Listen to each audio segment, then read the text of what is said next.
a todos os que nos acompañades. Como sabedes, este é un evento da Fundación Florencio Delgado Urrera, que todos os anos organizamos unhas xornadas culturais. Entón, por que sobre o monte? Porque, aínda que somos unha fundación de vocación cultural, eu li unha definición moi chula de cultura que dice que é un mapa mental compartido que se crea e se transmite de maneira natural nunha comunidade, na súa fala, nas súas formas de vida, de expresión artística, na súa maneira de habitar o territorio. Eso é cultura. Entón, cando falamos do mapa mental dos valdorreses e das valdorresas, o monte está aí.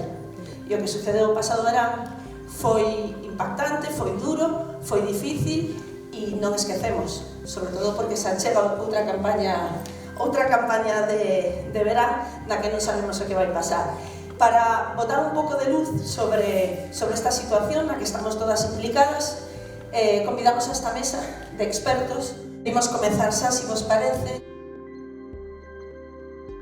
Titulei isto causas e consecuencias dos incendios forestais. Vale para Galicia e vale para moitos outros lugares. Esta é a estatística oficial máis actualizada. E vemos que hai unha diferencia moi clara entre todo o cuadrante noroeste da península e o resto. A diferencia moi clara é que aquí está identificado claramente como intencionado o 69% dos lumes forestais. Porcentaxe que no resto de España é menos da metade desa cifra. Despois hai de causas descoñecidas, etc. Pero tamén hai unha cousa salientable. En Galicia, en todo o noroeste, a porcentaxe de lumes originados de xeito natural durante treboadas secas ou chispas é menos do 2%, vale? Cifra que noutros lugares de España, máis na zona mediterránea, alcanza o 8 e o 10%. Entón, a orixe dos lumes aquí é humana, nomeadamente intencionada, en outros casos debido a imprudencias. E por qué? Por qué? Bueno, queimas agrícolas ilegais e abandono de terras, un 38%, queima para regeneración de pastos, un 30%, xa temos o 70% prácticamente das causas dos lumes aquí.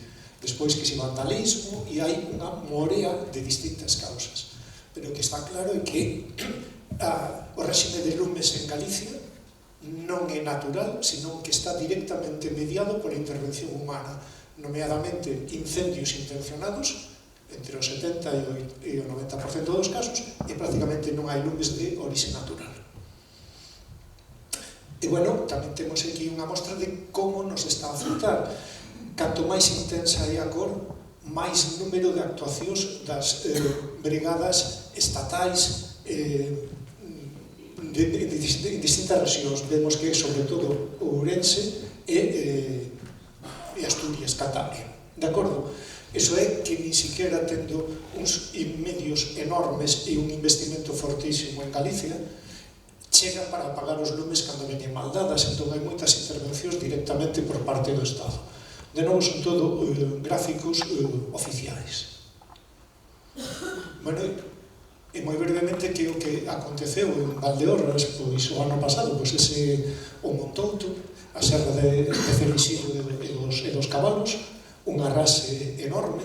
Esta foto tamén nos permite amosar que cando veñen estes lumes, ni siquiera as infraestructuras consideradas de defensa, como todos eses cortalumes, son capaces de proteger fronte ao avance incontrolado do lume e que únicamente a meteoroloxía, en algúns casos, unhas valgadas máis húmedas, consiguen pararlo.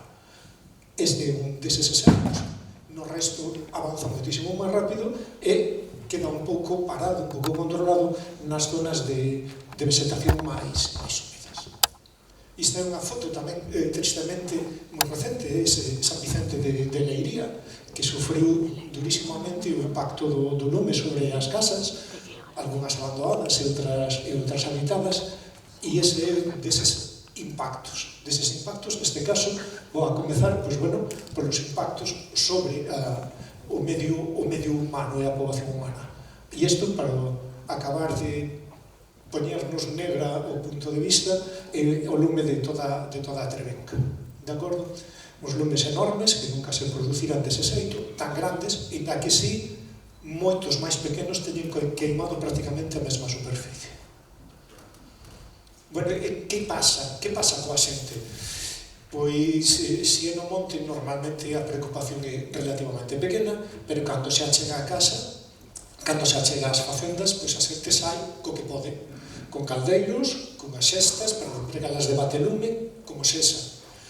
E para amosar que isto non é recente, porque ese lume que afectou a San Vicente de Leiría o ano pasado, pero esta outra casa queimouse apenas a 2 km en liña recta da Catedral de Ourense no ano 1980. É dicir, iso é un problema que vimos sufrindo recurrentemente desde hai máis de 50 anos. E cales son as consecuencias? As consecuencias sobre as vidas humanas. Pois en promedio, en España, morren 7 persoas cada ano froito dos lumes. 3 son civís e 4 de dispositivos de extinción. Estadística oficial, polo menos sabemos que por medio cada ano morre directamente o efecto do lume esas persoas.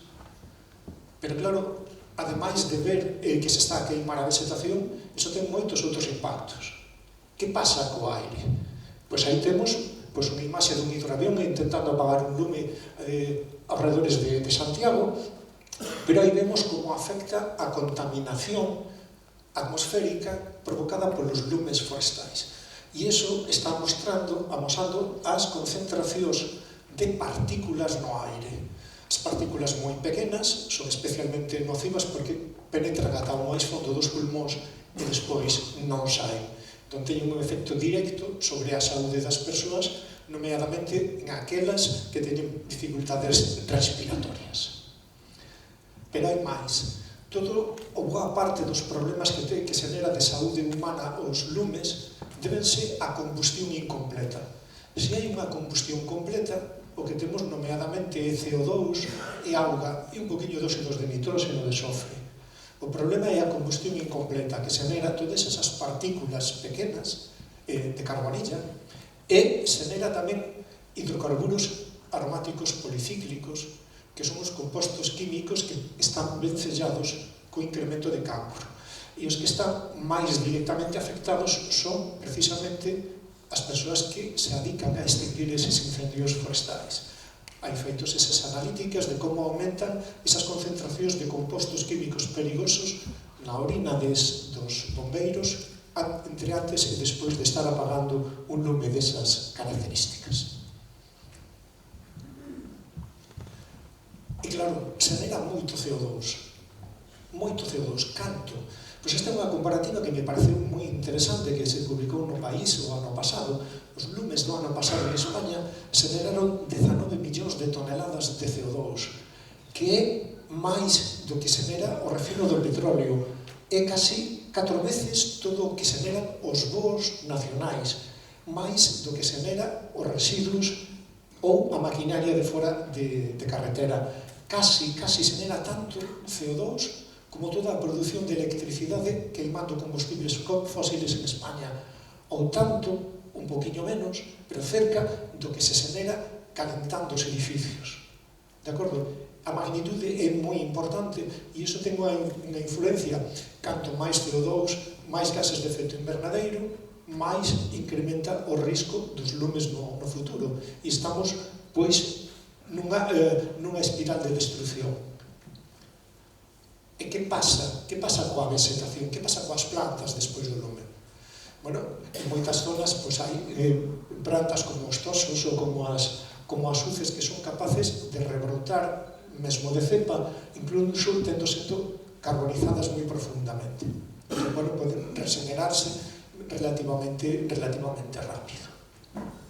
Pero claro, a cuestión pode ser máis complicada con outras especies que mesmo poden rebrotar, como esa sobreira, pero que ven minguado o seu crecemento, ou outras que si ben tamén poden resisten o lume, pero mellor o segundo quedan perdidos. Entón, se perdemos un carballo ou un castiñeiro de 300 anos, tardaremos 300 anos en volver ter unha árbore como esa. Pero isto tamén depende do que se faga para apagar o lume. E aí hai unha imaxe dunha avioneta de carga en terra descargando un auga que se ve vermella. se leve vermella porque está aplicando un axente extintor, un polifosfato amónico, que é eficaz para apagar o lume, pero que ten efectos sobre a vegetación. Entón, o que favorece é, inicialmente ten un problema, un efecto tóxico sobre a germinación da vegetación.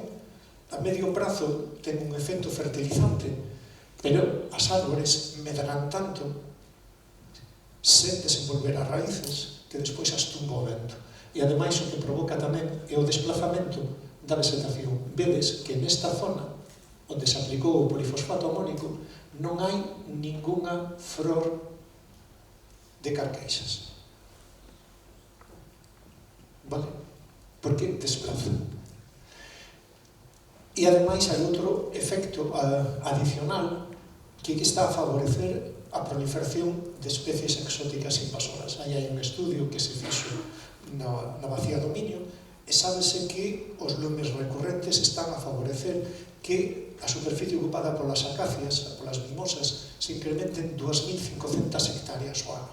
E tedes unha ficha da Sociedade Galega de Historia Natural sobre a mimosa como unha especie poderosamente invasiva e que secuestra os ecosistemas nativos.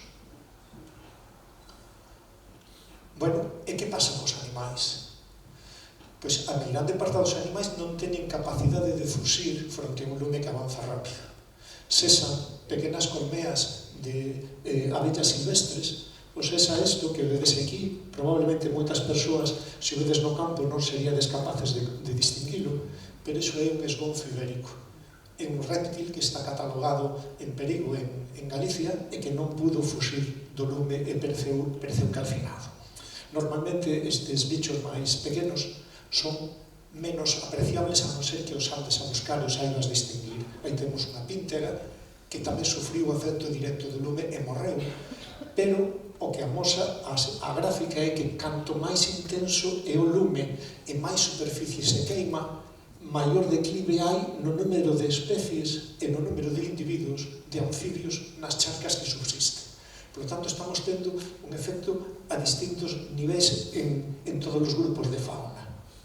Bueno, o que si normalmente sai máis visible é cando se pode ver un corzo, un cervo ou un animal de maior tamaño, que é o que normalmente sai nos medios de comunicación, os outros se lle presta menos atención. E hai tamén un efecto colateral.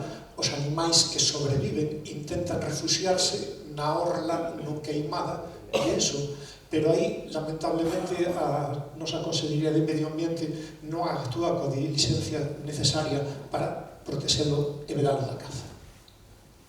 Bueno, mellor agora con esta diapositiva de que pasa coas rochas. Bueno, a Serafín está se lleindo un poquinho a pinza, porque, bueno, tamén as rochas tampouco vai haber moito problema, non?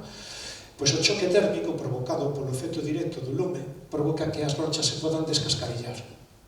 Bueno, son rochas, non? Tampouco pasa nada, a non ser que esas rochas sexan uns petróglifos, que queden irremediablemente danado ese patrimonio histórico artístico noso polos lumes.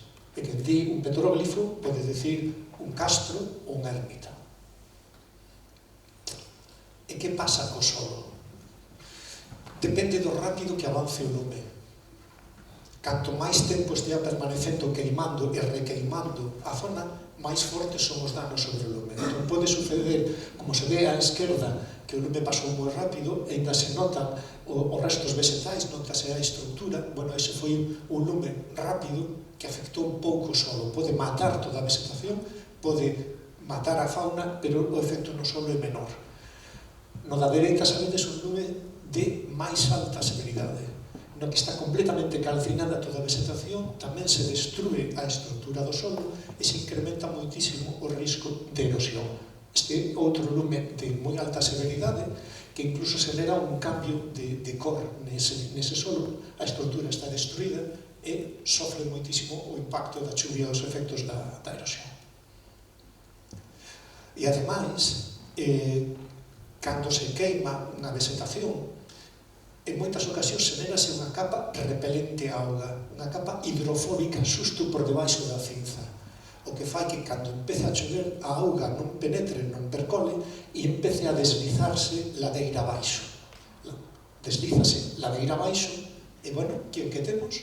O chapapote de monte que acaba os nosos ríos, os encoros, e acaba chegando tamén, a auga sempre vai cara abaixo, entón pode parar na primeira leira que teña menos pendente, esas finxas, esos restos carbonizados, que poden ter niveis demasiado elevados de metais pesados, e tamén deses hidrocarburos aromáticos policíclicos dos que falamos antes. Paran na leira, paran nas gabias da estrada, e chegan hasta as praias, non? E vemos aí, aparentemente parecía que había pouca zona manchada de negro, pero escavado un pouquiño, vese que o que había realmente era un milfollas con bandas de area, bandas de cinzas, bandas de area mesturado. E alá, polo ano 2007, cando un grupo de investigadores da Universidade de Santiago estaba a estudar que o que lle pasaba a Pillara das Dunas despois do derrame de petróleo do Prestige. Porque sábese que eses hidrocarburos aromáticos policíclicos poden afectar a fertilidade deses solos. E eles estaban vendo que o nivel de hidrocarburos aromáticos policíclicos nos ovos infértiles que recollían desta especie iban diminuindo co tempo, ata que de repente, no ano 2007, atopaban valores 6 veces por riba do que estaban atopando antes. E ademais a súa composición era relativamente diferente. Empezamos a demanar os sesos e dixeron, pero que está a pasar aquí? Por que pasou isto? Pois porque no ano 2006 foi a gran vaga de lumes que afectou a beiramar atlántica de Galicia. Seguida, unhas fortes treboadas, unhas fortes borrascas, arrastrou as cinzas ata as praias e acabou afectando a Pillara das Dunas. E algún pode pensar, bueno, a mí os pasaros non me interesan. Pero a Pillara das Dunas alimentase onde medran os berberechos, as navallas, as vieiras, de acordo? Eso que nos alimentamos nós e que nos está advertindo é dese risco que hai. E hai outro que moitas veces pasa desapercibido tamén, e que cando se perde 1 centímetro de solo pode tardarse entre 1 século e 2 en recuperar ese espesor de solo. De tal xeito que si cando estaban por aquí os romanos tiveramos perdido 10 centímetros de espesor de solo, non tería sido recuperado ese espesor de solo ata a actualidade. E debemos de lembrar que o solo é a base de todos os ecosistemas terrestres. Sin solo non hai fertilidade, non hai produción vegetal, non hai fauna e non hai fixación de CO2. Pero ademais, os incendios teñen un efecto directo que afecta ás poboacións, afecta a capacidade que temos solo para almacenar auga. O solo de xeito natural compórtase como unha esponxa, ti botalle auga e a retén. Pero se queimas unha esponxa, cando lle botas auga, prácticamente non é capaz de retela e fuxe rapidamente. O cal xenera problemas de asolavamento, augas abaixo, porque favorece a escorrentía. Pero tamén, como non tivo capacidade de reter auga porque a esponxa está queimada, no verán non pode liberar auga para alimentar os mananciais, o suministro nos povos e o crecemento da vegetación.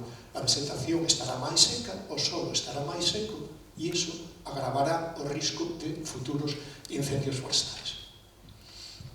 Por iso, para rematar, unha diapositiva que poño sempre cando dou unha charla sobre lumes, e é que debemos de coñecer cales son todos eses impactos para darnos conta de canto estamos a perder. E esta é unha frase feita nunha publicación da Sociedade Galega de Historia Natural hai 41 anos. A sorprendente pasividade coa que a sociedade contempla este fenómeno tan só pode deberse á ignorancia do que realmente está a acontecer e das súas consecuencias previsibles. Moitas gracias.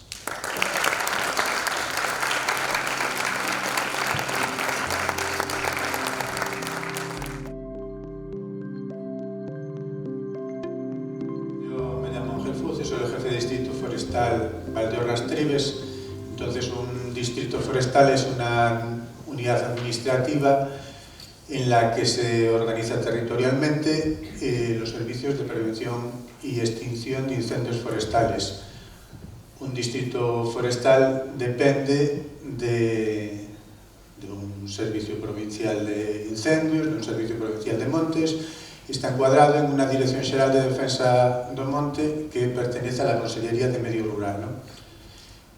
Entonces ahí vemos un un organigrama, unha Dirección Xeral de Defensa do Monte, unha Subdirección Xeral de Prevención, unha de Extinción, y luego los servicios provinciales, en Coruña, el de Coruña, el de Lugo, el de Ourense, el de Pontevedra, y dentro del Servicio Provincial de Incendios, pues cinco jefaturas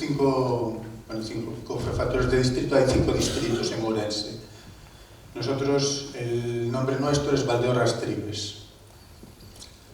Aquí se ve la distribución de los distritos en toda Galicia. Nosotros somos el Distrito Forestal 13, ahí lo vemos. Entonces, dentro de nuestro ámbito está la comarca de Valdeorras con los 9 ayuntamientos, Terras de Tribes con 4 y Terras de Caldelas con otros 4 ayuntamientos. En total somos 17 ayuntamientos en el Distrito Forestal 13. ¿Con qué contamos? Pues contamos con 5 técnicos, 21 agentes forestales. Pongo 10 emisoristas más 2 porque hay una base de helicóptero, entonces cuando hay un helicóptero que está en o barco de Valdeorras, en Vilanova, pues de esos emisoristas, 2 de esos emisoristas se van a la base del helicóptero. Luego hay un personal de refuerzo, que es eso que pone laboral, pues durante 9 meses hay 3 emisoristas más, 2 vigilantes más. Para temas administrativos, pues también tenemos alguna administrativa, un conductor mecánico que se encarga de la reparación de los vehículos, porque hay bastante parque móvil, pues los motobombas, los coches de las brigadas.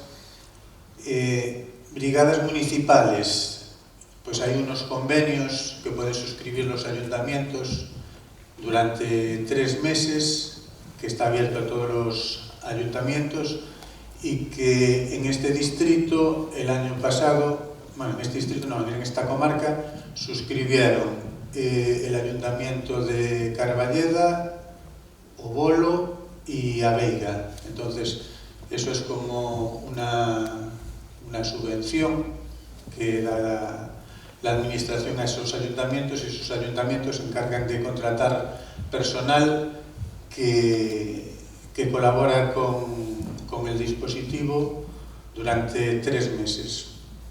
Lo mismo con las motobombas. El ayuntamiento de Aveiga el año pasado suscribió ese convenio, y luego tenemos también bomberos forestales conductores de motobomba contratados por la administración autonómica, que 13 están durante todo el año y otros 13 están durante 9 meses. Y luego los bomberos forestales, que son 10 brigadas de 7 componentes todo el año. Estoy hablando de los 17 ayuntamientos, no estoy hablando solo de Valdeorras. Tenemos esa base del helicóptero que tiene 2 brigadas helitransportadas que cuando viene el helicóptero van a ir a esa base a trabajar, y van a estar desplazadas por el helicóptero hasta los fuegos. Y luego tenemos de refuerzo durante 9 meses 7 brigadas de personal laboral con 4 componentes. Tenemos unas instalaciones fijas desde donde se pueden detectar los fuegos. En este distrito había 4, 2 están cerradas, y lo que tenemos ahora es uno en el alto de Amoá, si aquí pudiese señalar, en el alto de Amoá, que es en el límite con Lugo, en San Xoán de Río, y luego tenemos otro en el alto del Monzón. Eso son esas instalaciones que hay en el monte, esos puntos de vigilancia, donde hay una persona que trabaja ahí, bueno, hay más, pero una persona desde ese punto de vigilancia se encarga de detectar los fuegos y de dar aviso. Eso es desde un dron una vista del punto de vigilancia de Alto del Monzón. Aparte de esas instalaciones fijas, donde hay un vigilante, pues hay unas cámaras de vigilancia, así como las de Meteo Galicia, ¿no? que vemos el territorio desde unas cámaras, pues hay unas cámaras que podemos mover desde el distrito, situadas estratégicamente. Ahí veis dónde están. Entonces estas cámaras desde el distrito se mueven y nos da, cuando tenemos una alarma, miramos a ver por qué zona puede ser, si va fuerte, si no va fuerte, si puede ser una quema. Entonces esta es otra herramienta que tenemos para la detección de los incendios forestales, esas cámaras de vigilancia. Tenemos unos vehículos de brigadas, unas pick-up, tienen una bomba porque llevan unos depósitos. Hay que saber utilizar eso, no es llegar y ya está, o tener un carné, esas bombas hay que saber utilizarlas, lleva su tiempo, que si bifurcaciones, que si reducciones, que más presión, da agua, corta agua. Este es un vehículo nuestro de Castro Caldelas. Tenemos actualmente 7 vehículos motobomba en todo el distrito, de distintas marcas. Este es un Urovesa. Este es un Mercedes Unimog, este está en Viloira.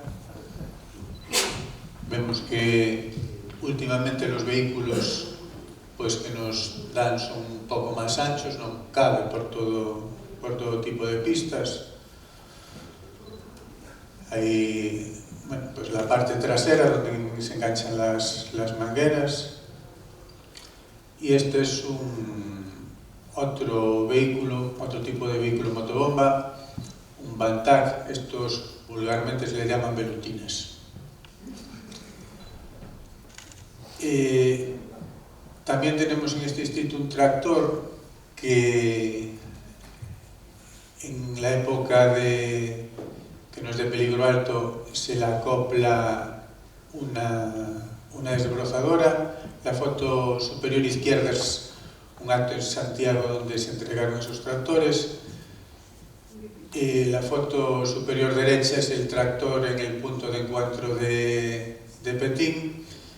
Y luego, cuando es en la época de peligro alto, se desengancha esa desbrozadora, se engancha una cisterna y sirve para abastecer a los motobombas sin tener que ir los motobombas a cargar agua pues a los puntos de agua que tenemos. Puede servir también para extinción, pero claro, meter este vehículo no entra en todos los sitios, no es maniobrable, entonces de lo que se suele utilizar sobre todo es de nodriza.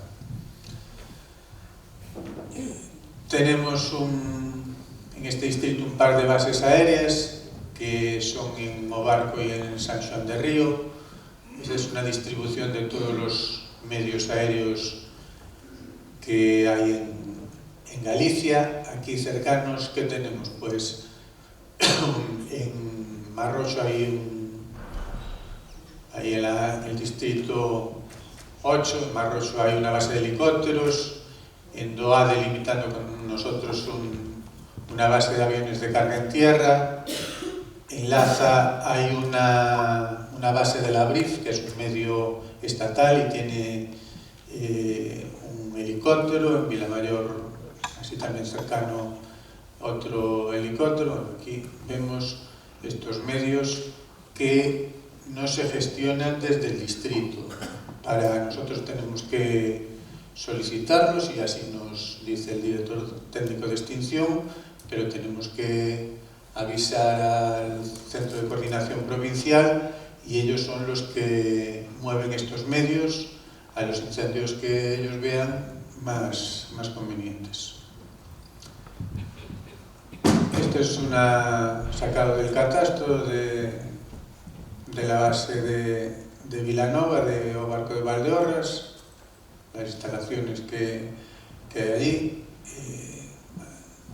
En la parte superior se ve el lugar donde están los bomberos forestales, en el medio un depósito de combustible, y en la parte de abajo pues hay guardado material, mangueras, herramientas. Se dispone de medios aéreos, pero como dije, estos no son movidos directamente por un distrito forestal. Hay distintos tipos de helicópteros, unos son más grandes, otros más pequeños. Eso depende también, cuanto más pequeño sea el helicóptero, pues es más maniobrable, pero menos carga puede transportar. Entonces, cada helicóptero tiene una función. El de la parte inferior derecha pues es un helicóptero de coordinación que cuando hay bastantes medios aéreos pues se puede dirigir el tráfico aéreo, sirve también de vigilancia, pero sobre todo es para coordinar los medios aéreos.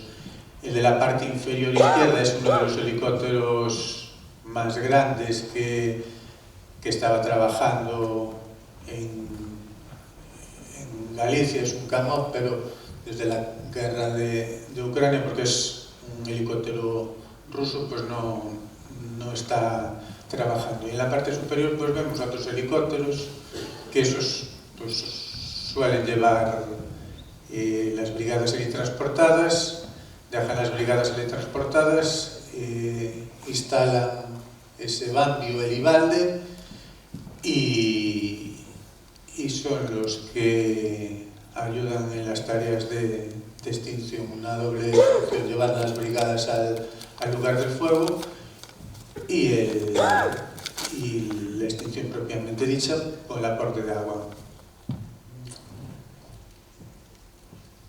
Bueno. Ahora, a ver, también se utilizan aviones de carga en tierra, que son el de la parte superior izquierda. Te salió el tema del polifosfato. ¿Por qué se utiliza ese polifosfato? Porque ese polifosfato se queda como pegado al combustible y lo que hace es que no se reproduzca el fuego. Entonces, claro, nosotros vemos muchas veces como un helicóptero echa agua, pero después al poco tiempo vuelve a salir fuego. Entonces, con ese producto químico lo que se hace es que donde se echa pues no hay posibilidad de reproducción de los incendios. Esos helicópteros, esos aviones de carga en tierra tienen una base, no cargan en un río ni en un embalse, tienen que ir a esa base, se llena el depósito y luego vuelven al fuego. La más cercana aquí es en Duade. Se suelen utilizar sobre todo para la extinción en terrenos más o menos llanos, porque no son tan maniobrables como un helicóptero, ¿no? Y en la foto superior derecha son aviones que vulgarmente se le llaman focas, son un Canadair CL415, esos llevan sobre 4.500 litros, los aviones de carga en tierra suelen llevar sobre 3.000 y también se estaban utilizando mucho en tareas agrícolas. Los Foca cargan en embalses. No tienen que ir a una base a cargar, como los otros. Vale, entonces, están inventariados todos los puntos de agua que hay para helicóptero. Vale.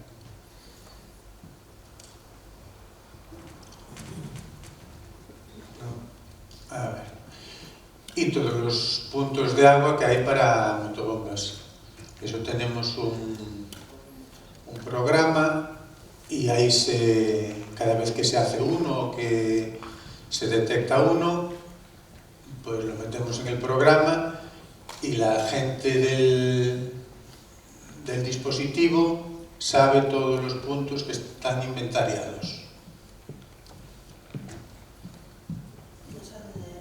Vale, pásalo así, vamos, porque creo que te estás dando a salir. Pero no lo sé.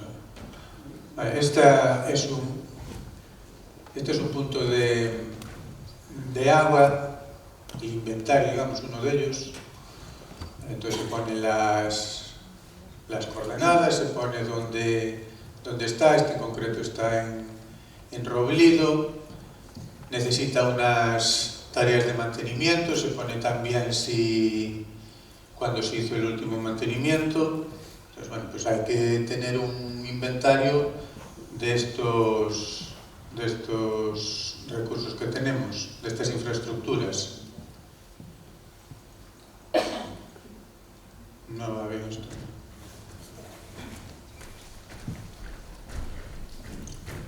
Te voy pasando los Vale.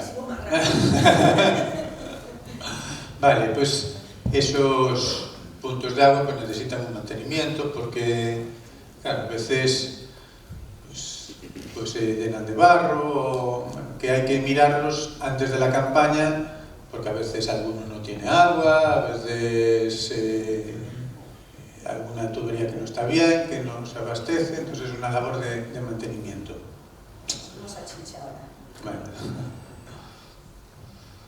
Bueno, pues para saber las tareas que realiza un distrito forestal tenemos que saber primero qué es monte, ¿no? Esto es una definición de la ley de montes, que dice que monte es aquel terreno en el que vegetan especies forestales, árboles, arbustivos, de matorral o herbáceas. También llaman monte otras cosas, como por ejemplo terrenos yermos, roquedos y arenales. No sé si os acordáis cuando decía Rueda que habían ardido piedras. Bueno, se basaba en esta definición de monte, ¿no? Aquí en Valdeorras, bueno, roca poca. Bueno. Sí. Y luego, ¿qué no es monte? Entonces, no es monte, no está considerado como monte el suelo urbano y el núcleo rural, el urbanizable delimitado, y unos terrenos agrícolas abandonados que no cumplen unas determinadas condiciones, y el suelo de especial protección agropecuaria, que son las concentraciones parcelares. Un incendio forestal es un fuego que se extiende sin control sobre combustibles forestales que están en el monte, ¿vale? Entonces, nosotros, si somos el servicio de prevención de incendios forestales y tenemos que apagar esos incendios forestales, teóricamente, donde tenemos que apagar es en el monte. No apagamos ni en terreno urbano, ni en suelo de núcleo rural, ahí no tenemos competencias. Competencias que hay ahora de la administración autonómica, pues la gestión y dirección del sistema de prevención y defensa contra incendios forestales, ¿no? O sea, es una competencia exclusiva de la comunidad autónoma, es la gestión y dirección del sistema de prevención y defensa contra incendios forestales.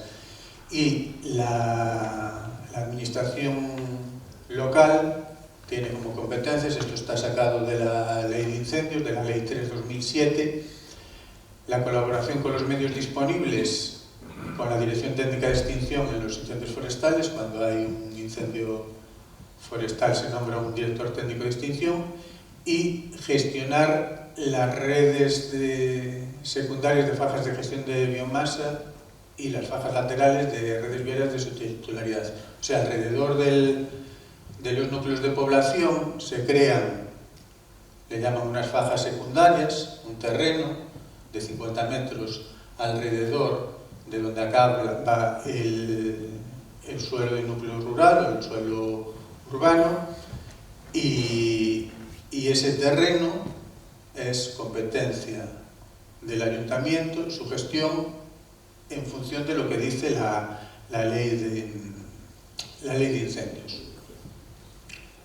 Como decíamos antes, nosotros tenemos en Obarco un centro de coordinación de distrito, pero estamos supeditados a un centro de coordinación central y a un centro de coordinación provincial. ¿Qué es lo que podemos mover nosotros desde un centro de coordinación de distrito? Pues unas brigadas, unos motobombas y el director técnico de extinción para la extinción de ese incendio. Cuando necesitamos un helicóptero, maquinaria pesada, medios de otros distritos, ese equipo multifunción Batracio es el tractor que tenemos, o aviones ligeros de carga en tierra, eso veis la flecha como tenemos que solicitar permiso al centro de coordinación provincial, tenemos que solicitarlo. O sea, el helicóptero que está en la base de Vilanova, en Obarco, no lo podemos mover nosotros directamente. Todos estos medios que están ahí abajo, helicópteros, maquinaria pesada, es un bulldozer, medios de otros distritos, los aviones ligeros de carga en tierra, tenemos que llamar a Ourense y desde Ourense valoran la situación con respecto a otros distritos y mandan lo que ven oportuno. Y luego, estos medios que vemos a la izquierda, los aviones anfibios, que son los Foca, los Canadair, ese helicóptero de coordinación que vimos, y otras unidades como UD, bueno, es otro personal. Pues esos los tienen que dar permiso desde el centro de coordinación central. O sea, no todos los medios que tenemos los puede mover el distrito forestal. Tenemos 5 minutos. 5 minutos. Sí. Bueno, pues para nosotros, apagar el incendio. Bueno, pues nosotros podemos mandar un director técnico de extinción. A ver si. En este de aquí, de arriba. Ahí, ese. Aquí. Vale. Mandamos un director técnico de extinción que tiene unas funciones, ¿no? Y unas capacidades. Entre ellas es movilizar medios públicos y privados, o entrar en fincas, hacer cortafuegos con bulldozer, por ejemplo. Hay un muro de piedra, pues entra el bulldozer y tira el muro de piedra, después se puede reclamar y se abonará o se volverá a hacer el muro de piedra, pero es un agente de la autoridad y se considera agente de la autoridad en los temas relacionados con la extinción de incendios. Pues vemos muchas veces como un helicóptero carga en una piscina, pues vale. Entonces vamos a hablar de las situaciones operativas.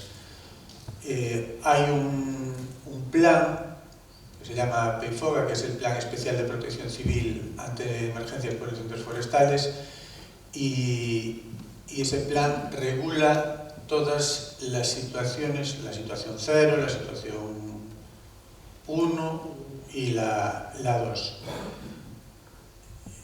Entonces, ¿qué es una situación 0? ¿Qué es una situación 1? Bueno, pues la situación 0 y la situación 1 están regulados por otro documento, que es este PLADICA, que es un Plan de Prevención y Defensa contra Incendios Forestales, y en esa situación 0 y esa situación 1, pues digamos que es medio rural, ¿no?, quien gestiona esas situaciones. La definición: situación de emergencia provocada por varios incendios que en su evolución previsible pueden afectar solo a bienes de naturaleza forestal. Vale. Entonces, no hay mucho problema en esa situación 0. En una situación 1 ya empezamos a tener más problemas porque pueden afectar gravemente a bienes forestales y levemente a población, a bienes de naturaleza no forestal. Este es un organigrama de cómo nos distribuimos cuando hay una situación 0 y una situación 1, con un director técnico de extinción, asesorado y por un par de personas, con un jefe de planificación, con un jefe de operaciones, que se distribuye el incendio en varios sectores, con un jefe de sector en cada incendio, con un coordinador de medios aéreos, vale.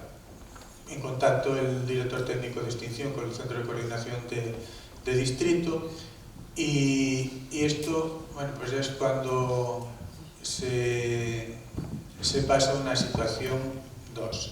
Una situación 2 es cuando el fuego puede afectar a bienes de naturaleza no forestal. En su evolución previsible afecta a bienes de naturaleza no forestal, por ejemplo, a viviendas. Lo que ocurrió en Valderras fue una situación 2, vamos, de libro, ¿no?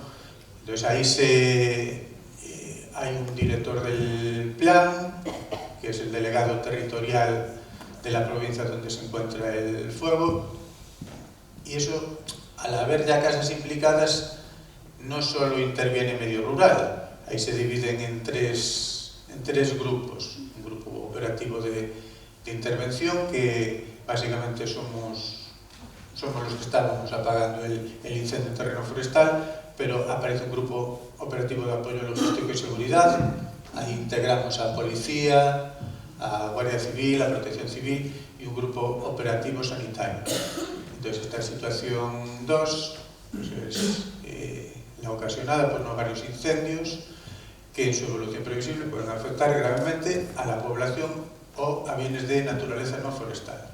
Vale, entonces, cuando hay una situación 2, el distrito no gestiona esa situación 2, la gestiona el delegado territorial de la provincia donde se encuentra el fuego. Y luego hay esta situación 3, que bueno, se declara esa emergencia de interés nacional, y quien lo gestiona pues es el ministro del Interior. Cuando fue del apagón, en algunas comunidades sí se declaró esa situación 3 en algunas comunidades. Entonces aquí vemos la situación 2, quien la dirige, que el delegado territorial de la provincia afectada por los incendios forestales. No la dirige ni la consellera, ni el presidente. Quien va a tener que asumir responsabilidades en esa situación 2 es ese delegado territorial. Está apoyado por varias personas, un comité asesor y un puesto de mando avanzado. Es un puesto de mando avanzado donde están representados pues medios de las distintas administraciones, y aquí vemos una tabla de las situaciones operativas en los últimos años. Vemos el 2022 hubo 21 situaciones operativas 2, y cómo se dispara en el 2025 pues por todos estos fuegos, que pasó a 104. Esta es una tabla de la superficie quemada en los últimos 10 años. También vemos en el 2025 cómo se dispara esa superficie. Vemos el 2022 también que fueron 50.000 hectáreas, y en el 2017, que en el 2017 pues la comarca de Valdeorras fue librando pues 62.000 hectáreas. Ahí está la superficie total, la arbolada, la rasa. Bueno. Este es un cuadro de superficie quemada por tipo de propiedad. Entonces vemos que de las 2 millones de hectáreas de monte, Galicia debe andar por 3 millones de hectáreas aproximadamente, pues 2 millones son montes. Es calificado como monte. ¿Cuál es la titularidad de ese monte? Bueno, pues de particulares es 1.300.000 y de monte vecinal 662.000.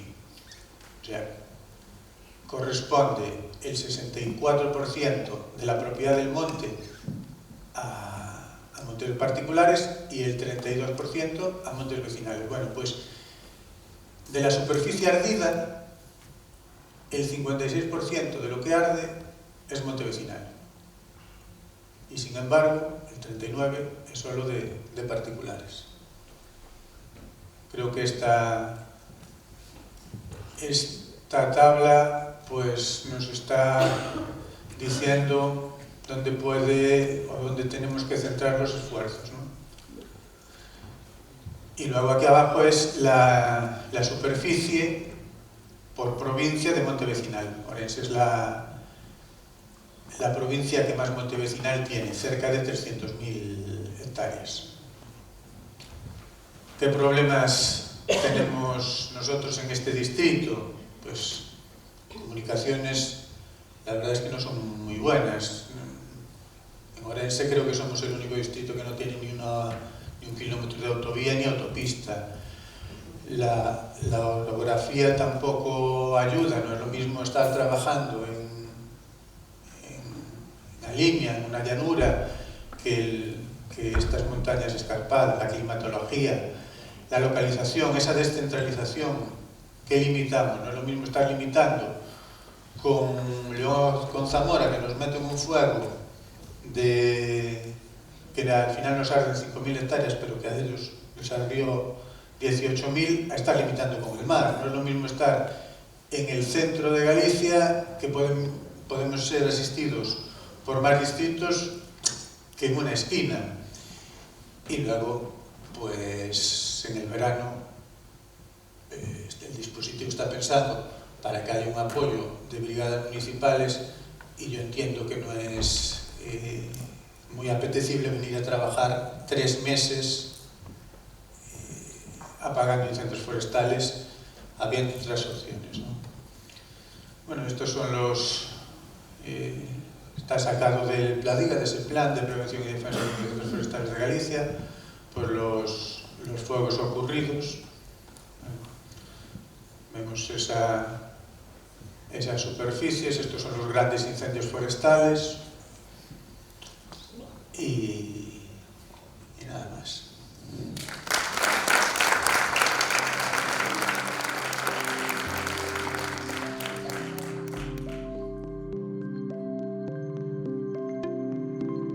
Yo soy de aquí, ¿no? Entonces cuando la gente te dice, bueno, esto ocurre con frecuencia, es recurrente, bueno, todos sabemos que estos incendios se están agravando de forma exponencial, pero aquí en todo el mundo. Es decir, yo tengo la fortuna, para mí es una afición también, de ir a apagar incendios por todo el mundo, incendios de millones de hectáreas en Bolivia, por ejemplo, incendios de millones de hectáreas en otras partes del mundo. La realidad es que esto va increciendo y el mayor factor es la temperatura. El cambio climático es el principal motor de toda esta situación.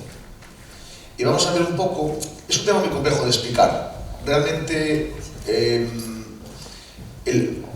no tengo que explicaros a ustedes lo que vivieron. Realmente, en el 22 vivieron un episodio multiplicado por muchísimo en el año 25, a un nivel curioso. Por ejemplo, en Portugal ocurre un episodio similar este año, muy similar. Los incendios pasan de 45.000 hectáreas a 60.000 hectáreas. Se multiplica por 50% la superficie por incendio. Pero es que en Galicia, concretamente en este incendio que vamos a hablar, pasa de 150 a 200% más el tamaño del incendio. O sea, lo que tenemos que darnos de cuenta que el cambio climático está siendo tan acelerado que nuestros combustibles no se adaptan a este cambio y responden siendo más sensibles a la combustión, básicamente. Entonces, esto viene pasando desde hace tiempo y viene pasando en otra parte del mundo. Por ejemplo, mira, yo estuve en Bolivia en el año 2019 Cifó de Bolívar 2019 quemó 140 kilómetros en 12 horas el flanco. Y quemó en total, ese año 19 y año 20, más o menos de 2,3 millones a 5,9 millones de hectáreas en el siguiente año. Es que en el año 24 que estuve yo, la superficie quemada es 16,4 millones de hectáreas. Es como si en España hubiera ardido 8,2 millones de hectáreas en el año 25. O sea, es exponencial la situación. Por lo tanto, lo que vivimos en el Banco de Valdeorras es absolutamente exponencial. No es progresivo. Si alguien lo ve progresivo, pues me parece bien que lo vea. Pero los números no lo dicen. Y la realidad es que no solo quemó mucha área, sino que la quemó con muchísima potencia. Una de las claves de este incendio es la ultraintensidad que genera. La tasa de destrucción de casas tiene relación con varios factores, pero uno de ellos es la ultraintensidad. Tenemos un experto internacional, Sam Harris, que determina la capacidad de destruir infraestructuras en base a la intensidad de impacto. Básicamente, un área de protección es mucho más seguro, pero el área de impacto va a ser muy demoledora con intensidades tan altas. Nosotros medimos con los satélites intensidades superiores a 40.000 kilovatios metro. Es como si tuviéramos aquí, en un metro cuadrado, 40.000 estufas encendidas de 1 kilovatio. Es una energía de grabar este incendio. ¿Quieres que ponga filmina de ese incendio? Aquí. Sí, y ahora, cuando hablamos de Valdeorras porque somos de Valdeorras.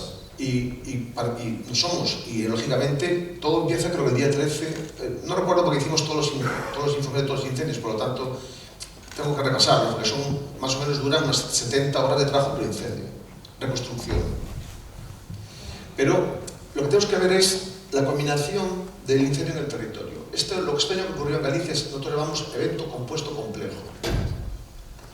Realmente hay como solo 14, 18 publicaciones a nivel mundial sobre eventos compuestos complejos, intentando detectar con un sistema que nosotros llamamos potencial específico que se generó en Galicia, estamos de forma experimental, determinar condiciones de potencial superior a 40.000 hectáreas. Y hay unos factores que nos empiezan a decir cómo es así. Entonces le llamamos P3 a este factor. Todo Valdeorras estaba en P3 el día 16. Todo Valdeorras. Por lo tanto, con una velocidad de propagación inicial mínima de 600 metros por hora, tendríamos todo Ourense prácticamente en un P3.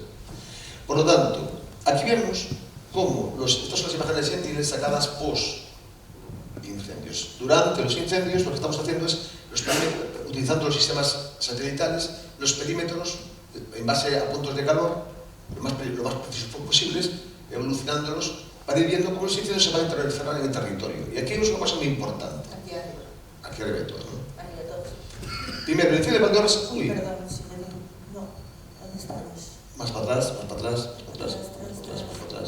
Ahí está. El incendio de Valdeorras es el más intenso de todos. Ya vemos el tono, está la capa de Moisture Index del Sentinel. Los datos hablan mucho para las maniobras. Nos permite oscurecer, clarificar, ver lugares donde hay más oportunidades. Entonces, esta capa, dependiendo del área en la que trabajemos, la quitamos opacidad y podemos hacer más efectiva la ventana de oportunidad, si existe o no. Una característica del incendio de Valdeorras es que damos muy pocas oportunidades. Vamos a ver aquí unos vídeos donde las teorías teóricas y inversiones térmicas generadas a base de radiosondeo de alta resolución no existían. No existían. Pero hay diferencia considerable con el año 22 que vamos a ver cuál es. El incendio clave antes del día 13 no es, claramente no es el incendio de Valdeorras, ni el día 14.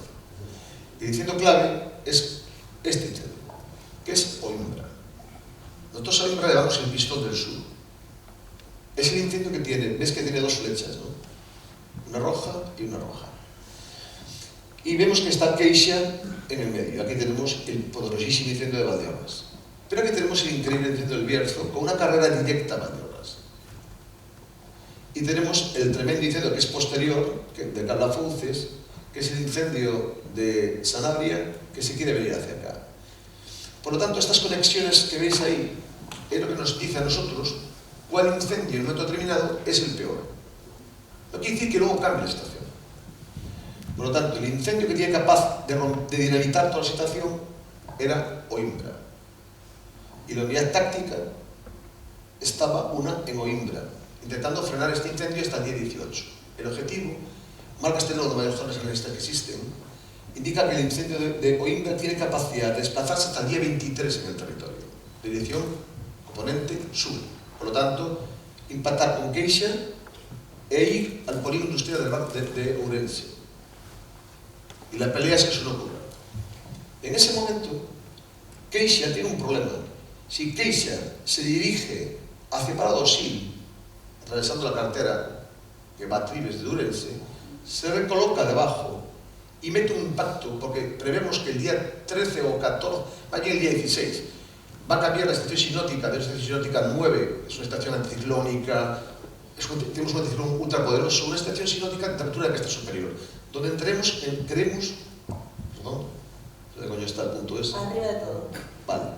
Donde creemos que va a entrar un componente de viento oeste. Y nosotros lo que hacemos, básicamente, es utilizar los sistemas de Copérnicus históricos para ver cuál es la tendencia en cada coordenada natural, tanto de temperatura, de humedad, de dirección de viento, para ver si eso históricamente puede ocurrir. Y sí podía ocurrir. Primero iba a ocurrir, claramente, porque veíamos que esta cresta superior era incapaz de romper este anticiclón que había tan poderoso. Dato importante. Por lo tanto, aunque sin ninguna duda el incendio de Valdeorras es el más poderoso, el que más quema de todos, cuando ese incendio se inicia no es el prioritario. El prioritario es Coimbra. Evitar la conexión desde el punto de vista estratégico, yo comprendo que nosotros estemos afectadísimos por el incendio de barco, que es el más brutal de todos, pero desde el punto de vista de cómo el territorio en esa situación teníamos 600.000 hectáreas en Galicia en P3, o sea, disponibilidad absoluta, no las barreras habituales, como mostró el profesor, incluso los valles profundos en un P3 no son seguros, no van a parar el fuego. Por lo tanto, hay 600.000 hectáreas en Galicia que pueden arder. Y la clave de 600.000 hectáreas hasta el día 13 no es Coimbra. Por lo tanto, el objetivo estratégico que no queremos que haga todo el montón de elementos en el territorio es que Coimbra llegue el día 23 aquí.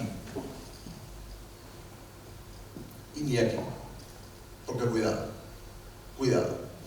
Por lo tanto, cuando sale el fuego el día 13 de Valdeorras, nosotros no estamos pensando en este incendio. Es un incendio que tiene fases.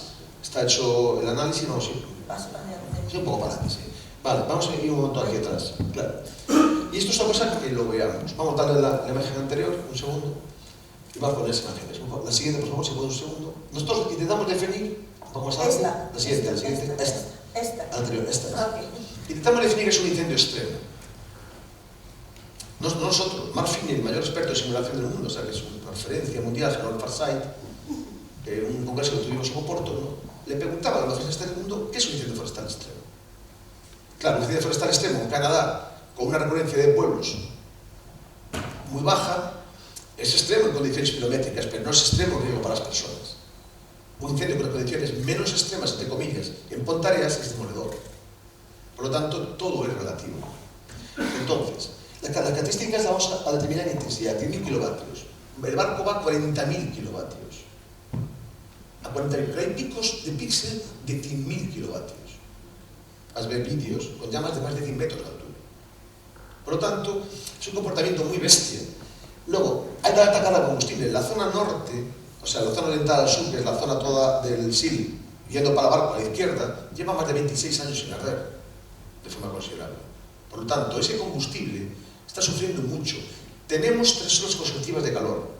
La más intensa de la historia del mes de mayo, la más intensa de la historia del mes de julio y la más larga del mes de agosto. 16 días. En el año 22 duró 10 días. Y voy a mostrar una imagen que hizo esos 10 días. Y ahora vamos a pasar a la siguiente imagen, donde viene lo que pasa en Galicia, sobre todo en Ourense, en el año 25. Que es, las condiciones extremas se mantienen 29 días. Las roturas de la cresta superior son insuficientes para quitar las condiciones de riesgo. No pueden, no tienen capacidad. Y mucho menos en Valdeorras, que está mucho más al este. O sea, los frentes no son capaces de romper esa estabilidad atmosférica. Por lo tanto, cada día que pasa es peor. Aunque ese día concreto la temperatura baje, una relativa baje, el combustible, a unos tipos de combustible eso se la trae floja. No le va a afectar. No le afecta. Por lo tanto, cada día que pasa Es peor el día 19 en Valdeorras que el día 14, obvio. Lo que no es peor, porque el fuego en Valdeorras, ya sé que va a sonar mal, o sea, va a sonar bien, la atmósfera, siendo violentísima, es más permisiva que en el 22. En el 22, la atmósfera es violenta porque tenemos mucho calor latente en la atmósfera. Vamos a ver un ejemplo aquí que os va a sorprender. Porque realmente es lo que ocurre en el 22. En el 22, el 14 de julio en Galicia, ocurren 6.000 rayos. 6.000.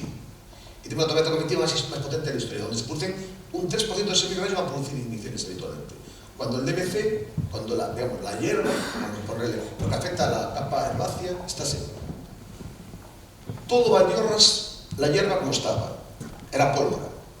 La humedad relativa estaba en 16, entre el 13 y el 18%. A la noche no recuperó humedad 5 días consecutivos, por encima de 600 metros. Según los mayores expertos en comportamiento del mundo, para mí, sinceramente, son los australianos, tengo que decirlo, que para mí, tengo que reconocer después de mucho estudiar, incluso ellos, en el 19 y el 20 que vimos ahí, tienen también su modelo de predicción, porque no es capaz de representar lo que está pasando. Y nosotros vamos en ese camino. Tenemos Meteo Galicia, con unos meteorólogos potentísimos, que están pasando puntos, pero no es capaz de explicar todo lo que sucede. La atmósfera, en este momento, se interactúa de una forma demasiado violenta. No solo arde con intensidad por las condiciones de la sequía que tenemos, que, ojo, no había sequía estructural como el 22. Tenemos un latigazo del SPI a 4 semanas. No había una sequía estructural a 9 y 12 meses como ocurrió en el 22. Por lo tanto, la cuarta pata del evento compuesto no estaba presente.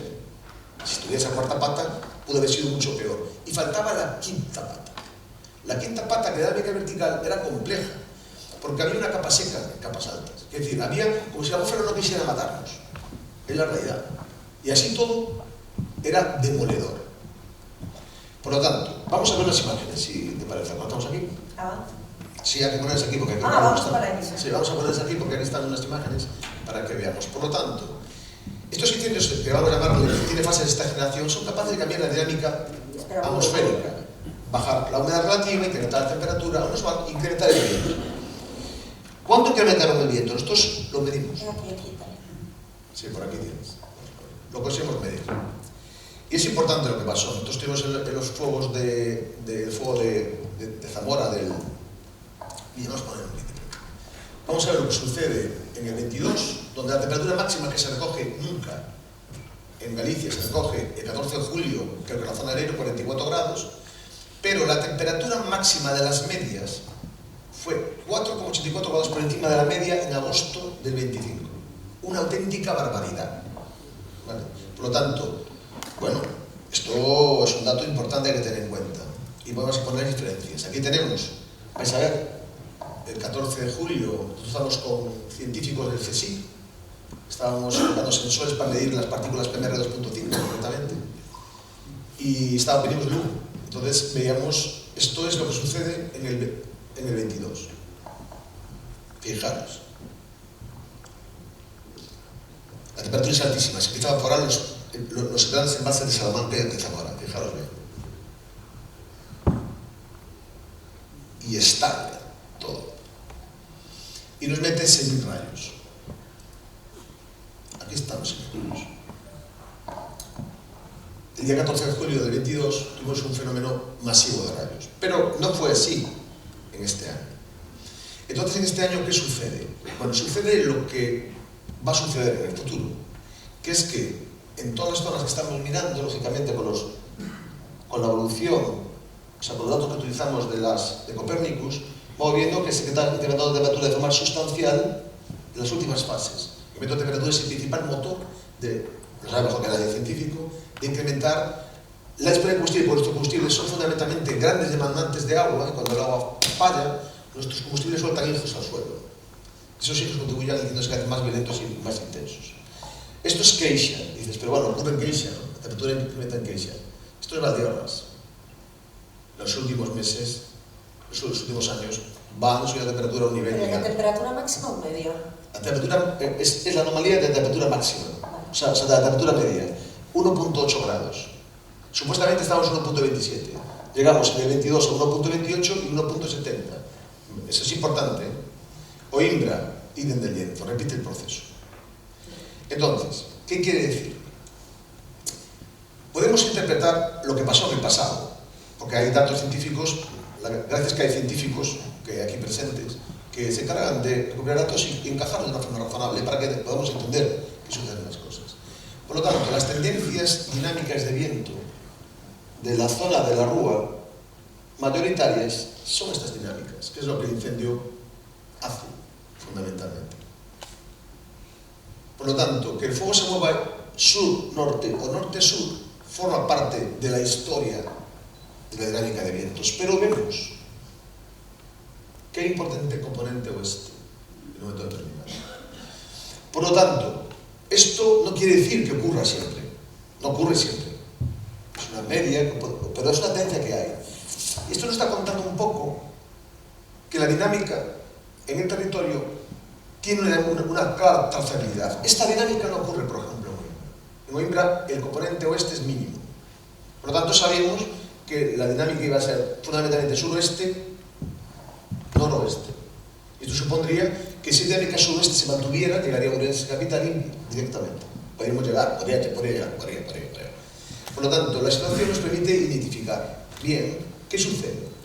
Y luego vemos, por ejemplo, Villamartín, donde tenemos el efecto. No cambia, la tendencia es esta dinámica, pero se incrementa ligeramente la dinámica oeste. ¿Pero por qué peor oeste? En el caso porque tenemos un fuego que se mueve de norte a sur y de sur a norte, deja un gran flanco, cuando el viento cambia, ese flanco se convierte en una cabeza demoledora, que vamos a ver ahora. Vale. Por lo tanto, la realidad es esta. Vamos a ver la imagen de la cabeza demoledora que se produce en la apertura terrible. Quiere decir, aquí tenemos el incendio que se mueve en esta dirección, salta Robledo, tiene una carrera en esta dirección y cuando la dinámica oeste cambia, mete un impacto demoledor y todo lo que enganche, todo lo que es flanco derecho, se convierte en cabeza. Y es demoledor el impacto. Y hay una característica fundamental, la anchura del frente de llamas. Es como un fuego australiano. Tiene anchura del frente de llamas de 2 kilómetros. Quiere decir, en 2 kilómetros está incendiado prácticamente todo. Y la potencia del flanco descendente que vamos a ver ahora, porque Bruña, que está en el incendio, en la parte, hace una pregunta y dice, ostras, el punto subterráneo, el fuego va directo hacia dirección San Vicente, para arriba, con un puto tiro, y de repente hace dinámicas descendentes. Me pregunta él. Y eso tiene que ver con la dinámica vertical. Tenemos un tipo de atmósfera ultra compleja ese día. Yo sé que puede haber muchas críticas para el dispositivo, yo puedo entenderlo, porque se pierden casi 40.000 hectáreas, 37.000 hectáreas en todo el entorno, incluyendo una parte de... Pero la realidad es que estos incendios se les pasa a los yanquis, se les pasa a Tokiski, es decir, tiene una potencia tan demoledora que hay que saber a veces lo que no hay que hacer. No saber lo que hay que hacer, sino saber lo que no hay que hacer. Y en este caso, tengo que poner en valor a los DTS. Tenemos una ventaja, que la atmósfera, vamos a verlo después, tenía una ligera capa estable a 600 hectopascales, ligerísima. Y con esa pelea estuvimos trabajando todo el rato. Si conseguimos que la temperatura no se incremente demasiado y hacemos que eso no lo salte, no accedemos al pirocumulonimbo. Porque el pirocumulonimbo, que se produce, por cierto, de 14 kilómetros, es el mayor fenómeno sorpresivo, peligroso, errático, potente que podemos tener. Podemos generar vientos de 120, 117, depende de varios factores, como es el decay, bueno... ¿Es lo que parece un tornado de fuego? No, vais a verlo aquí ahora. Entonces, la clave que vemos claramente dos comportamientos totalmente diferentes. Un comportamiento en la zona sur, que está orientado al norte, y donde la carga de combustible es menor. Un comportamiento en la zona norte, orientado al sur, una carga de combustible inmensa, y con una alineación 3-3 salvaje. Y encima la atmósfera quiere quemar mucho, porque no hay que tener un pirocumulonimbo para que el fuego sea muy intenso. Tenemos una capa convectiva tan alta que supera los 4.000 metros. Esto es muy difícil de ver. Y esto ocurrió.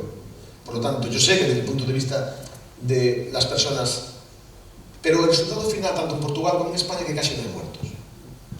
Quiere decir, la colaboración de los vecinos, la colaboración de todos, fue fundamental para evitar mucho más impacto, porque, repito, a San Vicente de Leida llega el fuego a 40.000 kilovatios como mínimo, porque no solemos, los sensores no miden bien cuando hay mucho humo.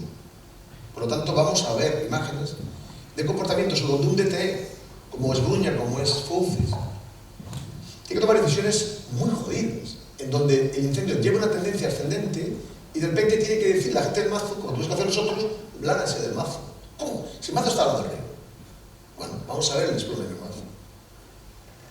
Al mismo tiempo que destroza el Vicente Areira, lo destroza, se lo parte, se lo pasa por las narices, genera este comportamiento defendiendo el mazo. Escuchad el sonido.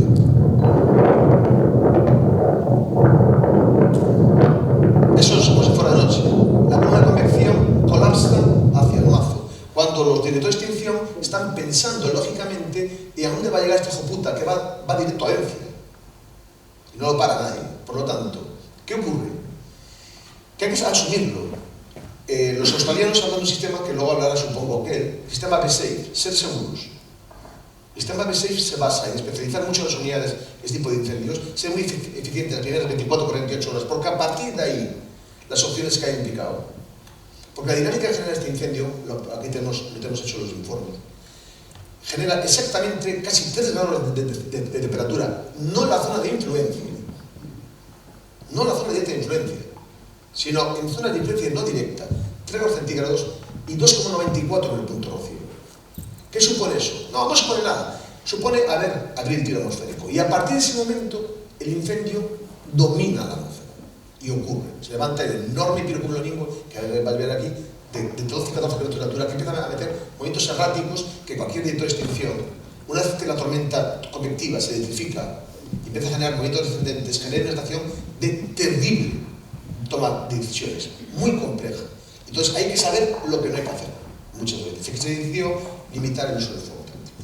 Bien, vamos a la ventana de oportunidad. La ventana de oportunidad que había aquí en el año 2000, hay una tendencia muy curiosa a ser negacionista. Me parece muy bien, cada uno viene que no se da apoyo, a mí me la trae. Tú sabes que estás en un teatro, yo digo por lo... Por estar. Pero a mí la trae floja, básicamente. Entonces, ¿qué quiere decir? La ventana de oportunidad se determina en base a condiciones meteorológicas, condiciones de combustibles, condiciones topográficas. Combustibles no daban mucha ventana de oportunidad. Las condiciones meteorológicas tampoco. Las condiciones topográficas, como explica muy bien el doctor, se las pasaba por el forno. Por lo tanto, solo había una cosa que les podía ayudar, que era que la inversión térmica cortara el tiro del incendio.